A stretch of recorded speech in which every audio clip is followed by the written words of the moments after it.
2010 के इस 10 रुपए के सिक्के में 15 रेज की जगह 10 रेज कैसे?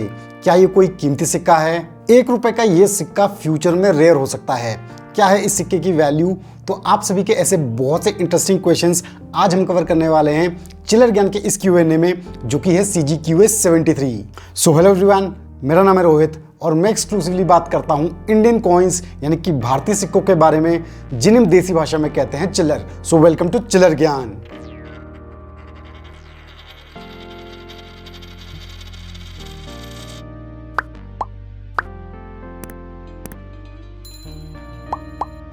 व्यूअर्स, आज के इस Q&A में हम कवर कर रहे हैं CGQA 62 से CGQA 72 के बीच पूछे गए सभी पेंडिंग क्वेश्चंस को। और आज के इस Q&A के बाद पोस्टेड सभी क्वेश्चंस हम कवर करेंगे मई एंड ऑनवर्ड्स। तो जो चिल्लर ज्ञान के नए व्यूअर्स हैं, जो Q&A में अपनी क्वेरीज को पोस्ट करना चाहते हैं लेकिन उनको CGQA रूल्स का बिल्कुल भी आइडिया नहीं है, तो उनके लिए इन रूल्स का हल्का सा रिकैप।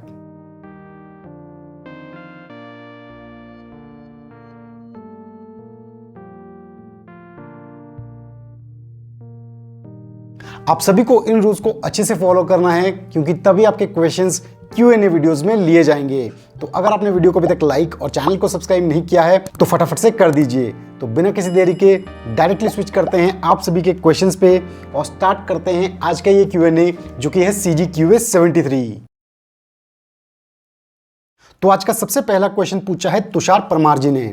इन्होंने अपने एक 2010 के 10 रुपए के सिक्के की इमेजेस हमारे साथ शेयर की हैं और ये बताते हैं कि नॉर्मली 2010 के ऐसे डेफिनेटिव कॉइन्स में 15 रेज देखने को मिलती हैं, जबकि इस सिक्के में 10 रेज हैं। तो ये जानना चाहते हैं कि क्या ये कोई रेयर कॉइन है या फिर कोई नॉर्मल कॉइन है या फिर कोई फेक कॉइन है। तुषार, सबसे पहले तो आपके इस क्वेश्चन के माध्यम से मैं बाकी सभी व्यूअर्स को बताना चाहूंगा कि 2008 से 2010 के बीच जारी किए गए जो 10 रुपए के बायोमेटालिक सिक्के होते हैं, उनके रिवर्स साइड में आपको 15 रेज देखने को मिलती है, जैसा कि आप सभी स्क्रीन पे देख सकते हैं। लेकिन जो 2011 के बाद जारी किए गए 10 रुपए के डेफिनेटिव सिक्के हैं, उनके रिवर्स साइड में आपको 10 रेज देखने को मिलती है विद रुपी सिंबल। इसे भी आप स्क्रीन पे देख सकते हैं। अब यहाँ पे तुषार जी ने अपने जिस 2010 के 10 रुपए के सिक्के की इमेजेस हमारे साथ शेयर की हैं, उस सिक्के में 15 रेज होने की बजाय 10 रेज देखने को मिल रही हैं। इसलिए जानना चाहते हैं कि ऐसा कैसे है। तो तुषार, पहली नजर में तो आपके इस सिक्के को देखने से मैं भी एकदम हैरानी में पड़ गया था कि ऐसा कैसे इस सिक्के में 10 रेज हैं। लेकिन जब आपने अपने सिक्के की इमेजेस के साथ साथ इस पे एक शॉर्ट वीडियो शेयर किया तो चीजें पूरी क्लियर हुई। तो आपका जो सिक्का है वो ना तो कोई फेक कॉइन है, ना ही कोई रेयर सिक्का है, बट एक टूल्ड कॉइन है। ध्यान से अगर आप अपने सिक्के को देखेंगे तो इसमें नजर आने वाली जो 10 रेज हैं, उसके लेफ्ट साइड से 2 रेज और राइट साइड से 3 रेज को मैन्युअली घिस के हटाया गया है, यानी कि डेलिबरेटली ये काम किया गया है और इस सिक्के को यूनिक सिक्का बनाने की कोशिश की गई है, जबकि ये एक 2010 का नॉर्मल सिक्का ही है। जैसा कि आपके पास ये सिक्का है तो आप अपने सिक्के को अब देख सकते हैं, क्लियरली आपको ये घिसा हुआ इंप्रेशन देखने को मिल जाएगा। तो आई होप तुषार आपको क्लैरिटी मिल गई होगी। नेक्स्ट क्वेश्चन पूछा है संजय पटेल जी ने।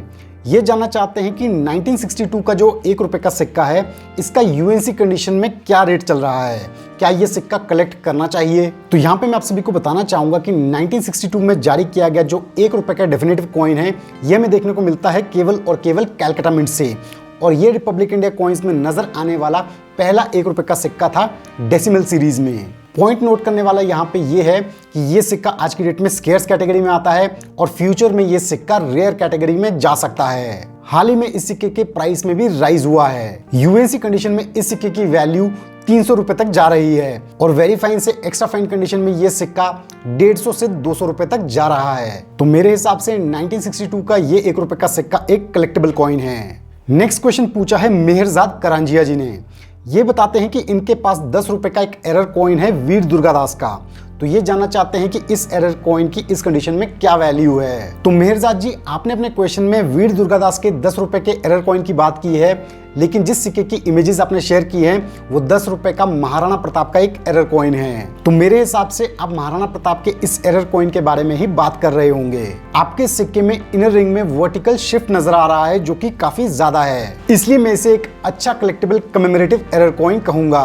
और इस सिक्के का एरर कॉइन कलेक्टर्स में एस्टिमेटेड प्राइस लगभग 100 से 150 रुपए के करीब होना चाहिए। नेक्स्ट क्वेश्चन पूछा है संजय मलिक जी ने। इन्होंने एक सिक्के की इमेजेस हमारे साथ शेयर की हैं। तो ये जानना चाहते हैं कि ये सिक्का कितने प्राइस में परचेज करना चाहिए। तो संजय 1840 का कॉन्टिन्यूस लेजेंड वाला विक्टोरिया क्वीन का ये जो 1 रुपए का सिल्वर कॉइन है, ये आज की डेट में आपको इस कंडीशन में लगभग 1200 से 1300 रुपए के करीब मिलना चाहिए। इस रेंज में अगर आपको ये सिक्का मिलता है तो आप इसे परचेज कर सकते हैं। नेक्स्ट क्वेश्चन पूछा है व्योमेश भयानी जी ने।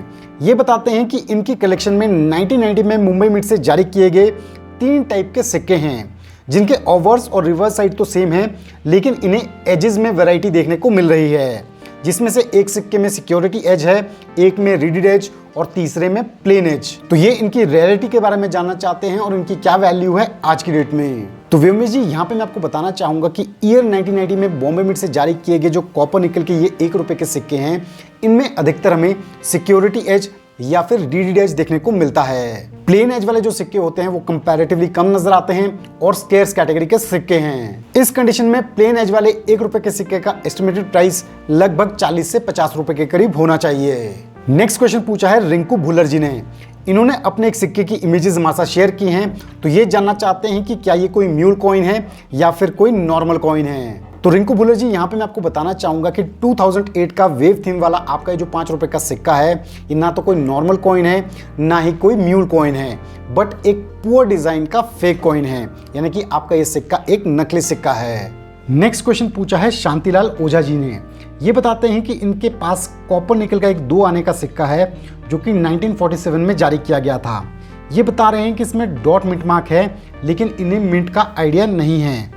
तो ये जानना चाहते हैं कि इन सिक्कों में मिंट को कैसे देखा जाता है और इस सिक्के की आज की डेट में क्या वैल्यू है। तो शांतिलाल जी, यहाँ पे मैं आपको क्लियर करना चाहूंगा कि किंग जॉर्ज 6 के कॉपर निकल के ये जो 2 आना कॉइन है, इसमें सिक्के के ओवर साइड में नजर आने वाला ये जो डॉट मार्क है, ये कोई मिंट मार्क नहीं है। तो इन सिक्कों में मिंट को आखिर कैसे पहचाना जाता है, आइए मैं आपको समझाता हूँ। कॉपर निकल के ये 2 आना कॉइन हमें देखने को मिलते हैं 3 मिंट से, यानी कि बॉम्बे मिंट, कैलकाटा मिंट और लाहौर मिंट। 2 आनास के जिन सिक्कों में आपको ईयर के दोनों साइड्स डॉट्स नजर आते हैं, जैसा कि आप सभी स्क्रीन पे देख सकते हैं, वो सिक्के बॉम्बे मिंट से जारी किए गए सिक्के होते हैं, यानी कि आपका ये सिक्का भी एक बॉम्बे मिंट का सिक्का है। और जिन सिक्कों में ईयर के दोनों साइड्स कोई भी डॉट्स देखने को नहीं मिलते हैं, वो कैलकाटा मिंट के सिक्के होते हैं। लास्टली, जिन 2 आनास कॉइन में आपको इन 4 कोनों में एल लेटर देखने को मिलता है, वो सिक्के लाहौर मिंट से जारी किए गए सिक्के होते हैं। तो मिंट अगर आपको क्लियर हो गया है, तो प्राइस की अगर हम बात करें तो आपका ये जो सिक्का है ये आज की डेट में कॉमन कैटेगरी में आता है और सिक्के की कंडीशन भी काफ़ी लो है। तो इस कंडीशन में इसका एस्टिमेटेड प्राइस लगभग 10 से 15 रुपए के करीब ही होना चाहिए। नेक्स्ट क्वेश्चन पूछा है फरहान राजपूत जी ने। ये बताते हैं कि इनके पास 2019 में कैलकाटा मिंट से जारी किया गया ओल्ड सीरीज वाला 10 रुपीज डेफिनेटिव कॉइन है। तो ये जानना चाहते हैं कि ये सिक्का रेयर है, स्केर्स है या फिर कोई कॉमन सिक्का है। तो फरहान, यहाँ पे मैं आपको क्लियर करना चाहूंगा कि 2019 में जारी किए गए जो 10 रुपए के रुपी सिंबल वाले ये डेफिनेटिव सिक्के हैं, ये सिक्के जारी किए गए थे भारत की सभी मिंट से, यानी कि बॉम्बे, कैलकाटा, हैदराबाद और नोएडा मिंट, और सभी मिंट से जारी किए गए ये सिक्के कॉमन कैटेगरी में आते हैं, यानी कि कैलकाटा मिंट का आपका सिक्का भी एक कॉमन सिक्का है। नेक्स्ट क्वेश्चन पूछा है मनीष कुमार जी ने। इन्होंने अपने एक 1989 के नोएडा मिंट के 1 रुपए के सिक्के की इमेजेस हमारे साथ शेयर की हैं। ये बताते हैं कि इन्हें ये सिक्का एल्यूमिनियम का एक OMS कॉइन लग रहा है, तो ये इसके बारे में क्लैरिटी चाहते हैं। तो Manish ji, as per images 1989 का नोएडा मिंट का आपका जो 1 रुपए का सिक्का है, ये मुझे कोई OMS कॉइन नहीं लग रहा है। फिर भी अगर आपको डाउट है तो आपको अपने सिक्के का वेट करना चाहिए। अगर आपके सिक्के का वेट लगभग 6 ग्राम के आसपास है तो 99% आपका ये सिक्का कॉपर निकल का एक नॉर्मल कॉइन ही है। हाँ, ये बात जरूर है कि 1989 का नोएडा मिंट का ये 1 रुपए का सिक्का स्केर्स कैटेगरी में आता है आज की डेट में, और जैसा कि आपके सिक्के की कंडीशन भी अच्छी है तो इसे मैं जरूर एक कलेक्टेबल कॉइन कहूंगा। नेक्स्ट क्वेश्चन पूछा है अंशु पठानिया जी ने। ये बताते हैं कि इनके पास ईयर 1978 में बॉम्बे मिंट से जारी किया गया एक 25 पैसे का सिक्का है। तो ये जानना चाहते हैं कि क्या ये कोई रेयर कॉइन है। तो अंशु, यहाँ पे मैं आपको बताना चाहूंगा कि 1978 में जारी किया गया जो कॉपर निकल का ये 25 पैसे का सिक्का है, ये हमें देखने को मिलता है बॉम्बे, कैलकाटा और हैदराबाद मिंट से। बॉम्बे मिंट के जो सिक्के हैं वो रेयर तो नहीं है, बट स्केर्स कैटेगरी में जरूर आते हैं। यूएनसी कंडीशन में इसका एस्टिमेटेड प्राइस लगभग 50 से 70 रुपए के करीब है। तो अंशु, आपके इस क्वेश्चन के साथ हमने कंप्लीट किए इस Q&A सीरीज के कुछ क्वेश्चंस। आज के इस Q&A में, जो कि था CGQS 73। आई होप आप सभी को अपने क्वेश्चंस के सेटिस्फैक्टरी जवाब मिल गए होंगे और बाकी सभी व्यूअर्स को भी इन क्वेश्चंस के जवाब से कुछ ना कुछ सीखने को जरूर मिला होगा। अभी आप सभी के बहुत से पेंडिंग क्वेश्चंस बाकी हैं जिन्हें मैं कवर करने वाला हूं आने वाले नेक्स्ट Q&As में, तो उन वीडियोस को बिल्कुल मिस ना करें। और हाँ, अगर आप देखना चाहते हैं हमारे बहुत ही इंटरेस्टिंग व्लॉग वीडियोस जिसमें आप और बेहतर से जान पाएंगे मुझे और चिल्लर ज्ञान के एडिटर को, तो जरूर चेक करें हमारा दूसरा चैनल मियां मिठू ऊपर आई बटन पे क्लिक करके। So thanks for watching our video. मैं जल्दी अपलोड करूंगा अपना next Q&A video. So stay tune to Chillar Gyan. Till then, जय हिंद।